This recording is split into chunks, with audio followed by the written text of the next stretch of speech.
Hello प्यार बच्चे, मैं हूं ऐश्वर्य। आपका स्वागत करता हूं अपने YouTube चैनल संजीवस क्लास, जिसमें हम लोग कर रहे हैं ऑल ऑब्जेक्टिव सीरीज। जिसमें आज हम लोग लेके आए चैप्टर नंबर 2, जिसका नाम है प्रकाश का अपवर्तन। क्लास 10th के लिए वीडियो होने वाला है, और वो उन बच्चों के लिए होने वाला है जो अभी बिहार बोर्ड 2026 में एग्जाम देंगे। तो चलिए, है ना, यहीं से इस ऑब्जेक्टिव जो भाई यहाँ लिखे ना, ऑल VVI ऑब्जेक्टिव, जितने भी ऑब्जेक्टिव बन सकते हैं, एग्जाम में आ सकते हैं, उन्हीं ऑब्जेक्टिव्स पे, है ना, आज बात करेंगे और उसी ऑब्जेक्टिव को मैं कराऊंगा। तो चलिए इस वीडियो को यहीं से स्टार्ट करते हैं और, है ना, क्वेश्चंस की ओर बढ़ते हैं। चलिए जी। तो भाई संजय बस क्लास 10th में आपका स्वागत है। तो ऑब्जेक्टिव सीरीज में बढ़ रहे हैं हम लोग। पहला क्वेश्चन है, प्रकाश का अपवर्तन किस कारण होता है।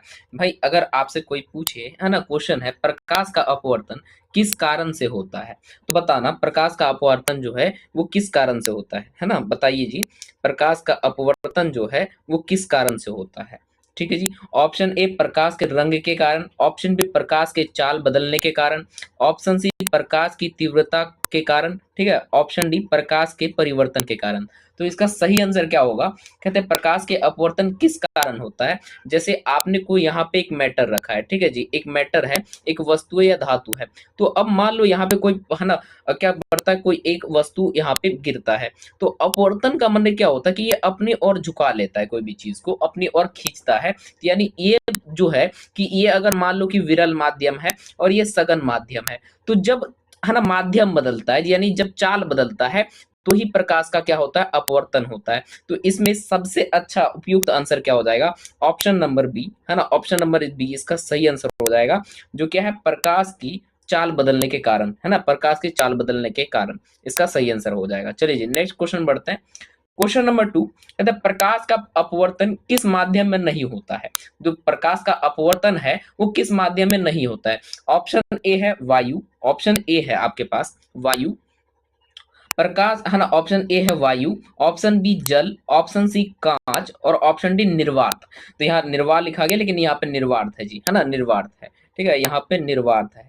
तो अब एक बात बताइए, इसका सही आंसर क्या हो जाएगा? कहते हैं प्रकाश का अपवर्तन किस माध्यम में नहीं होता है। सर प्रकाश का जो, कहते हैं कि नहीं चलता है, गमन नहीं करता है, अपवर्तन नहीं होता है, वो निर्वात में। कहाँ पे? निर्वात में। ऑप्शन डी इसका सही आंसर हो जाएगा। चलिए जी, नेक्स्ट क्वेश्चन बढ़ते हैं। और क्वेश्चन नंबर 3, क्वेश्चन नंबर 3 क्या है? कहता है विरल माध्यम से, है ना, सघन माध्यम में, या घने माध्यम कह दिया है, लेकिन कोई बात नहीं, घने का मतलब भी होता है बहुत सारे, मतलब कह सकते हो कि ऐसे ठोस माध्यम में जाने पर प्रकाश की किरण क्या होता है। अभिलंब से दूर मुड़ती है ना, अभिलंब की ओर मुड़ती है, ऑप्शन सी सीधी जाती है, ऑप्शन डी परावर्तित नहीं होती है। तो विरल माध्यम से सघन माध्यम में जाने पर प्रकाश की किरण क्या होती है? आपके पास ऑप्शन अभिलंब से दूर मुड़ती है, अभिलंब की ओर मुड़ती है, सीधी जाती है, या ऑप्शन डी परावर्तित हो जाती है। तो इसका सही आंसर क्या हो जाएगा? कहते हैं अभिलंब से दूर जाती है ना, अभिलंब से दूर जाती है, दूर मुड़ती है। तो ऑप्शन नंबर इसका अभिलंब की ओर मुड़ती है ना, अभिलंब की ओर, विरल माध्यम से सघन माध्यम में जा रहा है।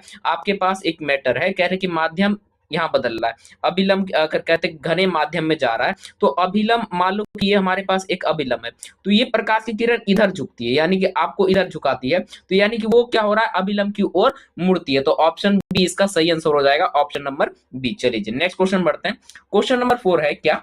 कहते हैं घने माध्यम से विरल माध्यम में जाने पर किरण क्या होती है। कहते हैं घने माध्यम से विरल माध्यम में किरण क्या होती है। ऑप्शन ए है आपके पास अभिलंब की ओर होती है, अभिलंब से दूर होती है, नहीं मुड़ती है, या समाप्त हो जाती है। तो क्या होता है इसका आंसर भाई, है ना, इसका अभिलंब ये हो जाएगा कि ये अभिलंब से दूर जाती है। कैसे? अभिलंब से दूर जाती है। चलिए जी, नेक्स्ट क्वेश्चन बढ़ते हैं। और क्वेश्चन नंबर 5, क्वेश्चन नंबर 5 क्या है अपना? कहते हैं अपवर्तन के नियम किसने किसने दिए हैं। अपवर्तन के जो नियम है ये किसने दिए हैं, अपवर्तन के नियम किसने दिए हैं? ऑप्शन ए न्यूटन ने, ऑप्शन बी गैलीलियो ने, ऑप्शन सी स्नेल ने, या ऑप्शन डी आइंस्टीन ने। तो सही आंसर क्या हो जाएगा इसका? जल्दी बताना सर, सही आंसर क्या हो जाएगा? स्नेल का जो नियम दिया है वो किसने दिया है? कहते हैं अपवर्तन के नियम जो दिया है ये स्नेल साहब हमारे दिए हैं। कौन? स्नेल, यानी स्नेल साहब। ऑप्शन नंबर सी, है ना, ये स्नेल झींगा वाला स्नेल नहीं है ना, झिंगुर वाला नहीं है, ठीक है ना, ये स्नेल एक साइंटिस्ट थे, है ना, उसने ये नियम दिया है। चलिए नेक्स्ट क्वेश्चन बढ़ते हैं। क्वेश्चन नंबर 6 कहते हैं अपवर्तनांक का एसआई मात्रक क्या है। कह रहे अपवर्तनांक का जो है एसआई मात्रक क्या होता है। अपवर्तनांक का एसआई मात्रक क्या होता है।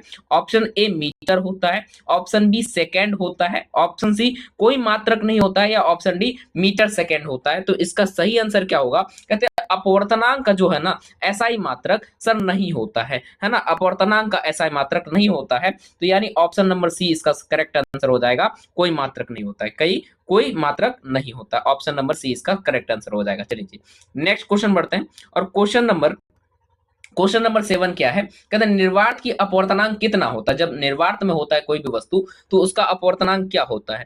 कहते हैं निर्वात में अपवर्तनांक कितना होता है। तो ऑप्शन ए है आपके पास 0, ऑप्शन बी है 1, ऑप्शन सी 2 और ऑप्शन डी 1.5। तो इसका सही आंसर क्या हो जाएगा सर। ऑप्शन नंबर बी यानी बी इसका सही आंसर हो जाएगा, यानी 1 सर। क्या 1 इसका अपवर्तनांक 1 होता है निर्वात में। चलिए नेक्स्ट क्वेश्चन बढ़ते हैं। Question number 8। क्वेश्चन नंबर 8 क्या है। कहते हैं अपवर्तनांक किस पर निर्भर करता है ना। अपवर्तनांक जो है वो किस पर निर्भर करता है ना। ऑप्शन ए रंग पर, ऑप्शन बी माध्यम पर, ऑप्शन सी कोण पर, या ऑप्शन डी दूरी पर। तो अपवर्तनांक जो है किस पर निर्भर करता है भाई। आप है ना आपसे पूछा जा रहा है क्वेश्चन किस पे है ना करता है। तो ये है ना अपवर्तनांक जो है किस पर डिपेंड करता है। ये करता है माध्यम पे। कौन सा विरल माध्यम है, कौन सा सघन माध्यम, इस पर डिपेंड करता है, यानी माध्यम इसका सही आंसर हो जाएगा। चलिए नेक्स्ट क्वेश्चन बढ़ते हैं। और क्वेश्चन नंबर 9। क्वेश्चन नंबर 9 क्या है। निम्न में से कौन घना माध्यम है। निम्न में से कौन घना माध्यम है। घना का मतलब है ना ज्यादा, है ना डेंस्ड है, यानी एक साथ जुड़ा हुआ ज्यादा है। तो इनमें से क्या होगा सही आंसर। ऑप्शन ए वायु, है ना ये जो है कौन सा है ना घना माध्यम, यानी सघन माध्यम, है ना सघन माध्यम, सघन की बात कर रहे। तो भाई बताना सघन किस में होगा। तो ऑप्शन ए है यहाँ पे आपके पास वायु, ऑप्शन ए वायु, ऑप्शन बी जल, ऑप्शन सी कांच और ऑप्शन डी निर्वात। तो इसका सही आंसर क्या हो जाएगा सर। इसका सही आंसर हो जाएगा कांच। क्या कांच इसका सही आंसर हो जाएगा, ऑप्शन नंबर सी। चलिए नेक्स्ट क्वेश्चन बढ़ते हैं। क्वेश्चन नंबर 10 क्या है। कांच की पट्टियां में, है ना कांच की जो पट्टियां होती है में निर्गत किरण कैसी होती है। कांच की जो पट्टियां है उसमें निर्गत किरण कैसी होती है। ऑप्शन ए है आपतित किरण से मिलती जाती है, ऑप्शन बी समांतर होती है, ऑप्शन सी लंबवत होती है, या ऑप्शन डी विपरीत दिशा में जाती है। तो इसका सही आंसर क्या हो जाएगा। कहते हैं सर कांच की जो पट्टियां होती है उसमें ना ही लंबवत होती है ना ही आपतित होती है। तो इसका सही आंसर क्या हो जाएगा। ऑप्शन नंबर बी समांतर होती है। कैसी होती है, समांतर होती है। ऑप्शन नंबर बी इसका सही आंसर हो जाएगा। चलिए नेक्स्ट क्वेश्चन बढ़ते हैं। क्वेश्चन नंबर 11 क्या है। पार्श्व विस्थापन होता है। पार्श्व विस्थापन क्या होता है बताइए जरा, है ना। ऑप्शन ए है दर्पण में। पार्श्व विस्थापन किस में होता है। दर्पण में होता है, लेंस में होता है, कांच की पट्टियों में होता है, या प्रिज्म में होता है। जल्दी बताना। ऑप्शन नंबर, है ना ऑप्शन नंबर क्या सही होगा इसका, यानी कौन माप, है ना कहते हैं है ना पार्श्व विस्थापन क्या होता है, या है ना क्या पार्श्व विस्थापन की बात कर रहा है। तो सर ये जो होता है ये होता है किसमें बताओ। पार्श्व विस्थापन किसमें होता है सर। कांच की पट्टियों में होता है। किसमें, कांच की पट्टियों में होता है। ऑप्शन नंबर इसका सी सही आंसर हो जाएगा। चलिए नेक्स्ट क्वेश्चन बढ़िए। Question number 12। क्वेश्चन नंबर 12 कहता है आपतन कोण और अपवर्तन कोण किसके साथ बनाया जाता है। आपतन कोण और अपवर्तन कोण जो होते हैं वो किसके साथ बनाया जाता है। ऑप्शन ए है सतह से, ऑप्शन बी है अभिलंब के साथ, है ना ऑप्शन ए है सतह के साथ, ऑप्शन बी है ना अभिलंब के साथ, ऑप्शन सी दर्पण के साथ, और ऑप्शन डी माध्यम के साथ। तो इसका सही आंसर क्या हो जाएगा सर। ये जो बनाता है ये किसके, अभिलंब के साथ, है ना अभिलंब के साथ। इसका सही आंसर क्या हो जाएगा, है ना अभिलंब के साथ बनाता है ना अभिलंब से कोण मापा जाता है। कह रहे आपतन कोण और अपवर्तन कोण साथ बनाए जाते हैं, है ना आपतन कोण और अपवर्तन, है ना अभिलंब के साथ। चलिए नेक्स्ट क्वेश्चन बढ़ते हैं। क्वेश्चन नंबर 13 जिसमें क्या है। कहते हैं एस, है ना sine i by sine r, है ना क्या है sine i by sine r बराबर होता है किसके। यहाँ पे मिस्टेक्स नहीं लिखा गया उस चीज को, कोई बात नहीं, है ना तो यहाँ पे नहीं लिखा गया है तो कोई बात नहीं, उसको लिख देते हैं भाई साहब।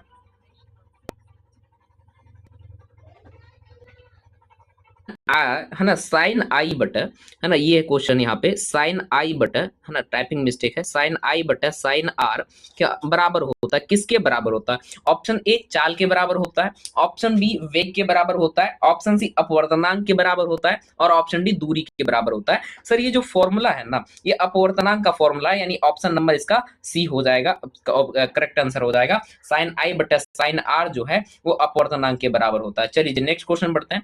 क्वेश्चन नंबर 14 कहते हैं प्रकाश की चाल सबसे अधिक होती है किस में? प्रकाश की जो चाल होती है वो सबसे अधिक किस में होती है? ऑप्शन ए जल में होती है, ऑप्शन बी कांच में होती है, ऑप्शन सी वायु में होती है और ऑप्शन डी निर्वात में होती है। तो इसका सही आंसर क्या हो जाएगा? कहते हैं प्रकाश की चाल जो है, चाल सबसे अधिक होती है किसमें? जल में होती है, कांच में होती है, वायु में होती है या निर्वात में होती है। तो इसका सही आंसर क्या हो जाएगा सर? कहते हैं प्रकाश की चाल सबसे अधिक जो है वो निर्वात में थी। ऑप्शन नंबर डी इसका सही आंसर हो जाएगा। चलिए नेक्स्ट क्वेश्चन बढ़िए। क्वेश्चन नंबर 15 कहते हैं पानी में रखी पेंसिल टेढ़ी दिखती है क्योंकि, बताइए, पानी में रखी पेंसिल टेढ़ी दिखती है क्योंकि ऑप्शन ए परावर्तन होती है, ऑप्शन बी विवर्तन होती है, ऑप्शन सी अपवर्तन होती है या ऑप्शन डी है ना, कहते हैं कि परिकिरणन करती है। तो इसका सही आंसर क्या हो जाएगा? कहते हैं पानी में रखी पेंसिल टेढ़ी दिखती है। इसका कारण क्या है? इसका कारण है अपवर्तन के कारण, है ना। इसका कारण क्या है? अपवर्तन। ऑप्शन नंबर सी इसका सही आंसर हो जाएगा, यानी अपवर्तन के कारण। चलिए नेक्स्ट क्वेश्चन बढ़ते हैं। क्वेश्चन नंबर 16 कहते हैं अपवर्तन में कौन सी राशि बदलती है? अपवर्तन में कौन सी राशि बदलती है? ऑप्शन ए तरंग दैर्घ्य बदलती है, ऑप्शन बी चाल बदलती है, ऑप्शन सी दिशा बदलती है या ऑप्शन डी सभी। क्या हो जाएगा इसका आंसर? बताइए जल्दी फटाफट। कह रहे सर इसमें सभी इसका सही आंसर हो जाएगा। कहते हैं तरंग दैर्घ्य भी होता है, चाल भी होता है ना, तरंग दैर्घ्य भी होता है, चाल भी होता है, ठीक है ना, दिशा भी। तो यानी इसीलिए इसका डी सबसे सही आंसर हो जाएगा, ऑप्शन नंबर डी। ठीक है जी। नेक्स्ट क्वेश्चन बढ़िए। क्वेश्चन नंबर 17 कहते हैं अपवर्तन के समय आवर्ती कैसी होती है? अपवर्तन के जो समय होती है वो आवर्ती कैसी होती है? वो बदलती है ना। ऑप्शन ए बदलती है, ऑप्शन बी नहीं बदलती है, ऑप्शन सी शून्य हो जाती है, ऑप्शन डी दुगुनी हो जाती है। तो इसका सही आंसर क्या हो जाएगा? कहते हैं वो नहीं बदलती है। अपवर्तन के समय आवर्ती नहीं बदलती है। ऑप्शन नंबर बी इसका करेक्ट आंसर हो जाएगा, नहीं बदलती। चलिए नेक्स्ट क्वेश्चन बढ़िए। क्वेश्चन नंबर 18 कहते हैं माध्यम जितना घना होगा अपवर्तनांक उतना ही क्या होगा? बताइए जरा, है ना, कम होगा, है ना, उतना ही अधिक होगा। कह रहे हैं कि माध्यम जितना सघन होता है यानी घना होता है तो अपवर्तनांक उतना ही कम होगा, उतना ही अधिक होगा, उतना ही समान होगा या, है ना, शून्य होगा। तो इसका सही आंसर क्या हो जाएगा सर? उतना ही अधिक बढ़ता जाएगा, उतना ही अधिक बढ़ता जाएगा। इसका सही आंसर हो जाएगा उतना ही अधिक बढ़ता जाएगा। चलिए नेक्स्ट क्वेश्चन बढ़िए। क्वेश्चन नंबर 18 कर लिया अभी जस्ट, है ना। क्वेश्चन नंबर 19 कहते हैं स्नेल का दूसरा नियम सिद्धांत क्या है? स्नेल का जो दूसरा नियम सिद्धांत है वो क्या है? ऑप्शन ए दूरी से, ऑप्शन बी कोण से या ऑप्शन सी समय से, ऑप्शन डी द्रव्यमान से। यानी कहते हैं स्नेल द्वारा जो नियम है वो किसके द्वारा सिद्धांत है, यानी किससे संबंध है ना। यहाँ पे सिद्धांत यानी संबंधित है, हाँ संबंधित है। तो बताइए ऑप्शन ए दूरी से, ऑप्शन बी कोणों से, ऑप्शन सी समय से, ऑप्शन डी द्रव्यमान से। तो इसका सही आंसर क्या हो जाएगा सर? वो कोणों से की बात कर रहा है। किससे? कोणों से संबंध है। क्या है? कोणों से संबंध है। ऑप्शन नंबर बी सही आंसर हो जाएगा। चलिए नेक्स्ट क्वेश्चन बढ़ते हैं। क्वेश्चन नंबर 20 जिसमें क्या है? कहते हैं सूर्य का जल्दी दिखना किसके कारण होता है? ये जो सूर्य का जल्दी दिखना होता है वो किसके कारण होता है? ऑप्शन ए परावर्तन के कारण होता है, ऑप्शन बी अपवर्तन के कारण होता है, ऑप्शन सी विवर्तन के कारण होता है या ऑप्शन डी छाया के कारण होता है। इसमें देखो गधा टिक मार के रखा है। हाँ, तो इसका क्या आंसर हो जाएगा? ऑप्शन नंबर बी, है ना, अपवर्तन हो जाएगा। चलिए नेक्स्ट क्वेश्चन बढ़ते हैं। नेक्स्ट क्वेश्चन नंबर 21 कहते हैं तालाब की गहराई कम दिखती है, ये क्या कारण है भाई? तालाब की गहराई कम दिखना ये किसका कारण होता है? ऑप्शन ए परावर्तन के कारण होता है, ऑप्शन बी अपवर्तन के कारण होता है, ऑप्शन सी विवर्तन के कारण होता है या ऑप्शन डी छाया से होता है। तो इसका सही आंसर क्या हो जाएगा सर? कहते हैं कि ये जो है ना अपवर्तन के कारण होता है, यानी अपवर्तन से होता है। किससे होता है? अपवर्तन से होता है, यानी ऑप्शन नंबर बी इसका सही आंसर हो जाएगा। चलिए नेक्स्ट क्वेश्चन बढ़िए। क्वेश्चन नंबर 22 कहते हैं अपवर्तन का पहला नियम बताता है, क्या बताता है? ऑप्शन ए कोणों का संबंध बताता है, किरणों का तल बताता है, चाल का मान बताता है या ऑप्शन डी रंग परिवर्तन होता है। तो यानी क्वेश्चन नंबर 22 का, है ना, क्या होगा आंसर? कहते हैं अपवर्तन का पहला नियम क्या बताता है? ऑप्शन ए कोणों का संबंध बताता है, ऑप्शन बी किरणों का तल बताता है, चाल का मान बताता है या ये रंग परिवर्तन होता है। कहते हैं कि ये जो सही आंसर हो जाएगा इसका, है ना, क्वेश्चन नंबर 22 यानी किरणों के तल, है ना। कहते हैं किरणों के, है ना, पहला नियम क्या बताता है? अपवर्तन का पहला नियम सर कोणों का संबंध। कहते हैं कि ये किससे संबंध है? एक ही तल किरण में होता है, यानी किरणों का तल। ऑप्शन नंबर बी इसका सही आंसर हो जाएगा, किरणों का तल, यानी ऑप्शन नंबर बी इसका सही आंसर हो जाएगा। चलिए क्वेश्चन नंबर 23 कहते हैं किरण मुड़ती है, क्यों मुड़ती है, कारण क्या है, बताइए जी। ऑप्शन ए है ना द्रव्यमान बदलता है, चाल बदलती है, रंग बदलता है, ऑप्शन डी आवृत्ति बदलती है। तो इसका सही आंसर क्या हो जाएगा सर, है ना चाल बदलती, इस कारण से किरण मुड़ती है, चाल बदलने के कारण किरण मुड़ती है, यानी ऑप्शन नंबर 20 का सही आंसर हो जाएगा। चलिए नेक्स्ट क्वेश्चन बढ़िए, क्वेश्चन नंबर 24 क्या है क्वेश्चन नंबर, कांच की पटिया में आपतित और निर्गत किरण होती है, कांच की जो पट्टियां होती है आपतित और निर्गत किरण कैसी होती है। ऑप्शन ए कांच की पट्टिया में आपतित और निर्गत किरण क्या होती है, एक ही तल में एक ही होती है, समांतर होती है, लंबवत होती है, या प्रतिच्छेद करती है। तो ऑप्शन इसका सही आंसर क्या हो जाएगा सर, कह रहे कि ये जो होती है कांच की पट्टिया में आपतित और निर्गत किरण, है ना क्वेश्चन नंबर 24 का, यानी ये क्या हो जाएगा, आपतित व निर्गत किरण कैसी होती है सर, समांतर होती है। ऑप्शन नंबर बी समांतर होती है, ऑप्शन नंबर बी इसका सही आंसर हो जाएगा। चलिए नेक्स्ट क्वेश्चन बढ़िए,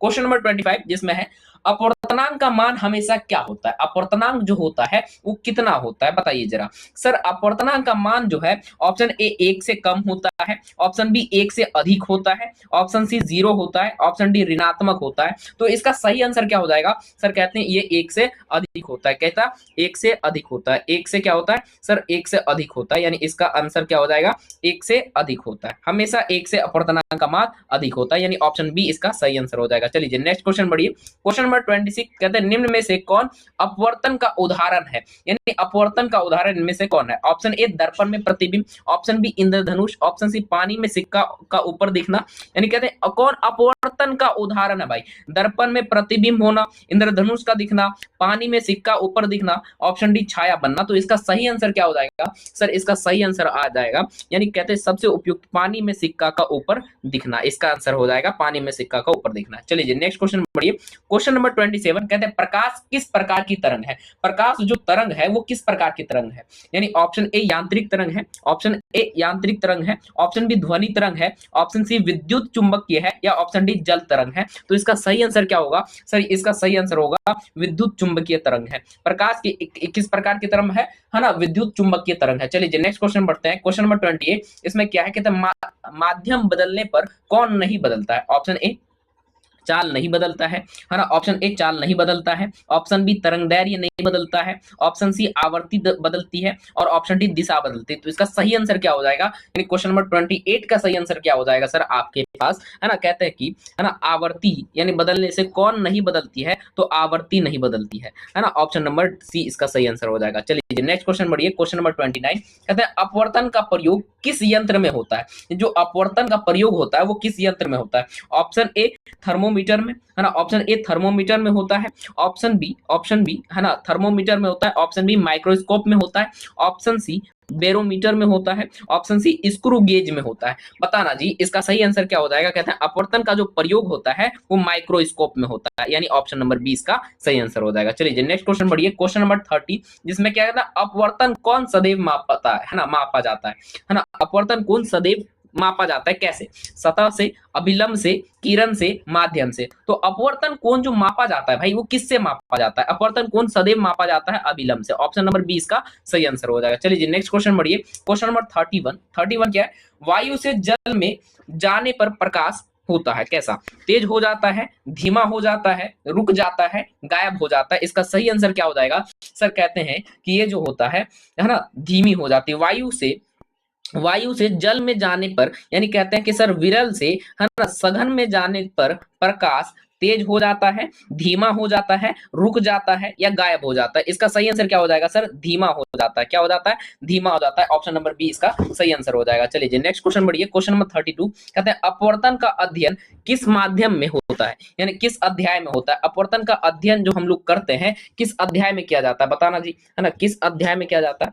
तो ऑप्शन नंबर ए है ना अपवर्तन का है ना अध्ययन किस अध्याय में होता है, ऑप्शन ए गति में, है ना ऑप्शन ए गति में, ऑप्शन बी बल में, ऑप्शन सी प्रकाश में, या ऑप्शन डी ध्वनि में। तो इसका सही आंसर क्या हो जाएगा सर, कहते हैं प्रकाश में, है ना यह अध्याय किस पे है ना डिपेंडेंट है सर, प्रकाश पे डिपेंडेंट है, ऑप्शन नंबर सी इसका हो जाएगा। नेक्स्ट क्वेश्चन, क्वेश्चन नंबर 33 कहते हैं अपवर्तनांक का मान किससे माना जाता है, किससे ज्ञात होता है, अपवर्तनांक का जो मान होता है ना भाई, अपवर्तनांक किससे ज्ञात होता है, ऑप्शन ए दूरी से, ऑप्शन बी समय से, ऑप्शन सी चाल से, या ऑप्शन डी है ना द्रव्यमान से। तो इसका सही आंसर क्या हो जाएगा सर? अपवर्तनांक का मान किससे मापा जाता है? कहते हैं कि है ना चाल से मापा जाता है। अपवर्तनांक का मान किससे मापा जाता है सर? चाल से मापा जाता है। ऑप्शन नंबर सी इसका सही आंसर हो जाएगा। चलिए नेक्स्ट क्वेश्चन है ना, नेक्स्ट क्वेश्चन 34, जिसमें क्या है, निम्न में से कौन विरल माध्यम है? यानी ऑप्शन ए कांच, ऑप्शन बी जल, ऑप्शन सी वायु और ऑप्शन डी हीरा, इनमें कौन सा जो है वो विरल माध्यम है? तो इनमें से बताना है भाई आपको कौन सा विरल माध्यम बताना है।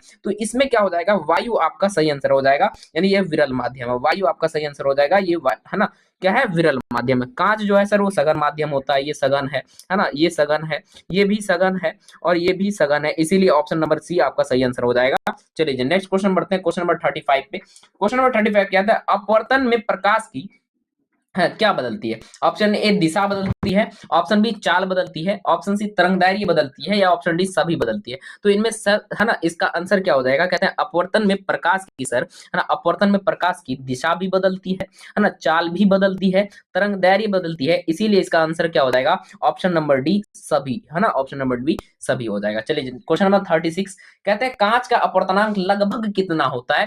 कांच का अपवर्तनांक आपको लगभग पूछा जा रहा है भाई। कांच का अपवर्तनांक लगभग 1 होता है, 1.33 होता है, या 1.5 होता है, 2.5 होता है। तो इसका सही आंसर क्या हो जाएगा भाई सर? 1.33 होता है। कितना? 1.33 होता है। चलिए नेक्स्ट क्वेश्चन बढ़ते हैं, क्वेश्चन नंबर 37 कहते हैं जल का अपवर्तनांक लगभग कितना होता है? जो जल का अपवर्तनांक है वो लगभग कितना होता है सर? जल का अपवर्तनांक जो है लगभग, है ना, कोई क्वेश्चन गलत तो नहीं हो गया? हाँ नहीं, है ना, कहते हैं जल का जो अपवर्तनांक लगभग है वो 1.33 है। कितना है? 1.33 है। ऑप्शन नंबर बी इसका सही आंसर हो जाएगा, 1.33 होता है। चलिए जी नेक्स्ट क्वेश्चन बढ़ते हैं, क्वेश्चन नंबर 38 कहते हैं अपवर्तन के नियमों की संख्या कितनी है? जल्दी बताइए, अपवर्तन के नियमों की संख्या कितनी है? ऑप्शन ए है आपके पास 1, ऑप्शन बी है 2, ऑप्शन सी 3 और ऑप्शन डी 4। तो इसका सही आंसर क्या हो जाएगा सर? Option B 2। अपवर्तन के कितने नियम है सर? वो 2 है ना, अपवर्तन के भी 2 ही नियम है और परावर्तन के भी 2 ही नियम होते हैं। चलिए क्वेश्चन नंबर 39 जिसमें क्या है, कहते हैं अभिलंब किस पर खींचा जाता है? अभिलंब जो खींचा जाता है वो किस पर खींचा जाता है? ऑप्शन ए किरण पर खींचा जाता है, सतह पर खींचा जाता है, माध्यम पर खींचा जाता है, या दर्पण पर खींचा जाता है। तो इसका सही आंसर क्या हो जाएगा सर? इसका सही आंसर हो जाएगा अपने पास, कहते हैं सतह पर खींचा जाता है, यानी ऑप्शन बी सतह पर खींचा जाता है। ऑप्शन नंबर बी हो जाएगा सतह पर खींचा जाता है। चलिए क्वेश्चन नंबर 40, क्वेश्चन नंबर 40 क्या है? कहते हैं अपवर्तन में किसका संरक्षण होता है? अपवर्तन में जो संरक्षण होता है वो किसका होता है? ऑप्शन ए चाल का संरक्षण होता है, ऑप्शन बी आवर्ती का संरक्षण होता है, या ऑप्शन सी है ना दिशा का संरक्षण होता है, या तरंगदैर्घ्य का। तो इसका सही आंसर क्या हो जाएगा सर? आवर्ती का संरक्षण होता है। किसका हो जाएगा सर? आवर्ती का संरक्षण होता है। चलिए नेक्स्ट क्वेश्चन बढ़ते हैं, क्वेश्चन नंबर 41 जिसमें क्या है ना, कहते हैं कांच की पट्टिया में पार्श्व विस्थापन निर्भर करता है। कांच की पट्टिया पे पार्श्व निर्भर करता है ना, मोटाई पर, ठीक है, कोण पर, अपवर्तनांक पर, या सभी पर। तो इसका सही आंसर क्या हो जाएगा सर? इसका सही आंसर क्या हो जाएगा सर? कहते हैं इसमें जो डिपेंड करता है, इन सभी पर डिपेंड करता है, इन सभी पर डिपेंड करता है, इसलिए इसका ऑप्शन नंबर डी सही आंसर हो जाएगा। चलिए नेक्स्ट क्वेश्चन बढ़ते हैं, क्वेश्चन नंबर 42 कहते हैं प्रकाश का अपवर्तन किस सिद्धांत पर आधारित है? ये कहते हैं कि प्रकाश का अपवर्तन किस सिद्धांत पर आधारित है? ऑप्शन ए ऊर्जा संरक्षण पर, ऑप्शन बी चाल परिवर्तन पर, ऑप्शन सी द्रव्यमान संरक्षण पर, और ऑप्शन डी बल पर। तो इसका आंसर क्या हो जाएगा सर? इसका आंसर अपने पास क्या हो जाएगा? कहते हैं अपवर्तन आधारित किस पे? प्रकाश का जो अपवर्तन है वो किस पर आधारित होता है? यानी चाल परिवर्तन पर। किसमें हो जाएगा सर? चाल परिवर्तन। ऑप्शन नंबर बी इसका सही आंसर हो जाएगा। चलिए नेक्स्ट क्वेश्चन बढ़ते हैं, क्वेश्चन नंबर 43 कहते हैं प्रकाश की चाल जल में कैसी होती है? प्रकाश की चाल जल में कैसी होती है ना भाई, है ना, प्रकाश की चाल जल में, है ना, जल में कैसी होती है? ऑप्शन ए वायु से अधिक, ऑप्शन बी निर्वात से अधिक, ऑप्शन सी निर्वात से कम, या ऑप्शन डी समान होती है। तो इसका सही आंसर हो जाएगा सर निर्वात से कम। इसका सही आंसर हो जाएगा कितना? निर्वात से कम। चलिए नेक्स्ट क्वेश्चन बढ़ते हैं, क्वेश्चन नंबर 44, क्वेश्चन नंबर 44, और है ना ये सेकंड लास्ट क्वेश्चन आ चुके हैं, और आपको क्वेश्चन क्या है? अपवर्तन का उपयोग होता है, अपवर्तन का उपयोग किस में होता है? ऑप्शन ए चश्मे में, ऑप्शन बी दूरबीन में, ऑप्शन सी है ना अपवर्तन का उपयोग दूरबीन में, कैमरे में, या सभी में। तो देखा जाए तो अपवर्तन का जो उपयोग की बात कर रहा है तो सर वो चश्मे में तो नहीं होता है ना, चश्मे में तो नहीं होता है, दूरबीन में भी नहीं होता है ना, तो दूरबीन में नहीं होता है। तो अपवर्तन का जो है ना कहते हैं उपयोग जो होता है कैमरे में होता है। किसमें होता है? कैमरे में होता है। ऑप्शन नंबर बी इसका, ऑप्शन नंबर सी इसका सही आंसर हो जाएगा। चलिए नेक्स्ट क्वेश्चन बढ़ता है, क्वेश्चन नंबर 45, और ये है है ना, आज का अंतिम प्रश्न चैप्टर 2 से, और यही प्रश्न है ना आपको बताना है कि भाई ये क्या है। अपवर्तनांक का मान जितना अधिक है ना, अपवर्तनांक का मान जितना अधिक, है ना, ऑप्शन ए माध्यम उतना ही विरल होता है, ऑप्शन बी माध्यम उतना ही घना होता है, ऑप्शन सी चाल उतना ही अधिक होता है, ऑप्शन डी कोई संबंध नहीं होता है। तो इसका सही आंसर क्या होगा सर? इसका सही आंसर हो जाएगा माध्यम उतना ही, है ना, उतना ही घना होता है। माध्यम कितना है उतना ही घना होता है, तो इसका आंसर ऑप्शन नंबर बी हो जाएगा, माध्यम उतना ही घना हो जाता है। चलिए जी नेक्स्ट क्वेश्चन बढ़ते हैं। क्वेश्चन नंबर, अच्छा, लास्ट क्वेश्चन था, और आप बताइए आपने 45 में कितना अंक प्राप्त किया। आप बताइए 45 में आपने कितना सही किया, और कमेंट में कमेंट जरूर से कीजिएगा कि आपका कितना सही हुआ है, कमेंट में जरूर से बताइएगा। चलिए जी, अब आपको हम आप लोगों से ये कहते हैं कि आप जो है इस वीडियो को, है ना, अच्छे से देखिएगा और तभी एग्जाम हॉल में बैठिएगा, और जितने भी चैप्टर 2 से क्वेश्चन है भाई सारा चीज इसमें कवर है। और मिलते हैं अगली वीडियो में नए चैप्टर के साथ, तब तक के लिए धन्यवाद।